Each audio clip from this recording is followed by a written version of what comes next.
Selamat malam Pak Greg.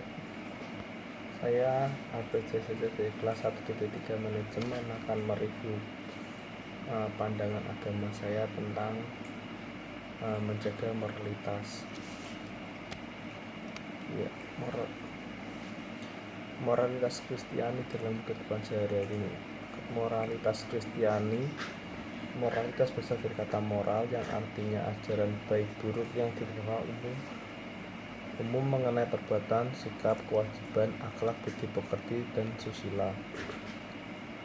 Ajaran dapat diartikan dari suatu kriteria atau dalam Kamus Besar Bahasa Indonesia. Moral artinya sopan santun, segala sesuatu yang berhubungan dengan etika atau adat istiadat atau sopan santun.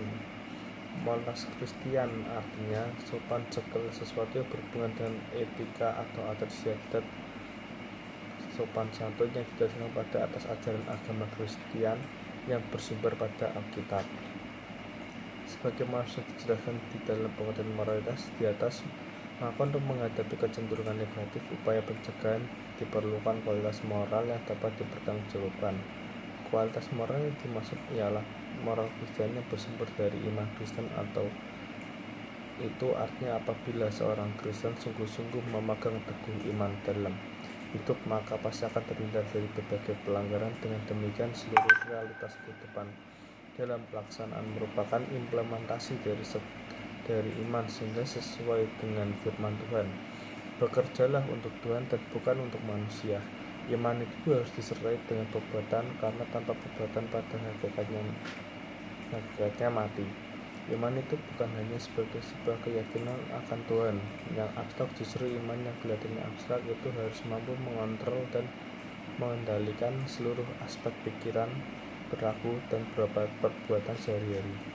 Iman Kristiani harus menjadi dasar berpikir dan bertindak dalam kehidupan orang Kristen. Pemahaman moral Kristen secara aplikatif. Bagi orang Kristen, memiliki moralitas yang bersumber dari imannya pasti menyadari bahwa iman itu bersumber dari Tuhan. Iman Kristiani tidak bermanfaat apabila tidak diaplikasikan secara nyata dalam hidup sehari-hari. Beberapa contoh agama aplikasi iman berdasarkan firman Tuhan dalam Alkitab.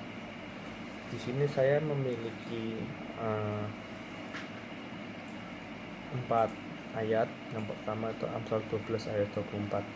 Tangan yang rajin memegang kekuasaan, tetapi kemalasan mengakibatkan kerja paksa. Yang artinya, orang yang rajin itu akan bekerja dengan sungguh-sungguh. Dengan demikian ia akan mendapat kedudukan dan kekuasaan. Sebaliknya, orang yang malas cenderung mengalami kesulitan. Kemudian Amsal pasal 6 ayat 6. Hai pemalas, pergilah kepada semut, perhatikan, lakukan, dan jadilah bijak. Artinya, bagi mereka yang tidak mampu bekerja dengan rajin harus belajar dari semut yang begitu aktif dan kreatif. Juga rajin agar mereka sadar dan memperbaiki diri. Yang ketiga, Yeremia pasal 37 ayat 9a. Beginilah firman Tuhan, janganlah kamu membohongi dirimu sendiri. Kemudian yang keempat, Amsal pasal 13 ayat 20. Siapa bergaul dengan orang bijak, maka akan menjadi bijak. Tetapi siapa yang bertemu dengan orang bebal, maka menjadi malang. Artinya, bergaul itu punya pengaruh yang kadang menentukan dan memengaruhi hidup dan perilaku seseorang. Bergaul dengan orang baik, maka akan menjadi baik. Bergaul dengan orang jahat, maka akan menjadi jahat. Bagaimana dengan saya? Dengan saya mengaplikasikan moral Kristen dalam kehidupan sehari-hari saya, yang bisa menilai hanyalah orang lain sendiri.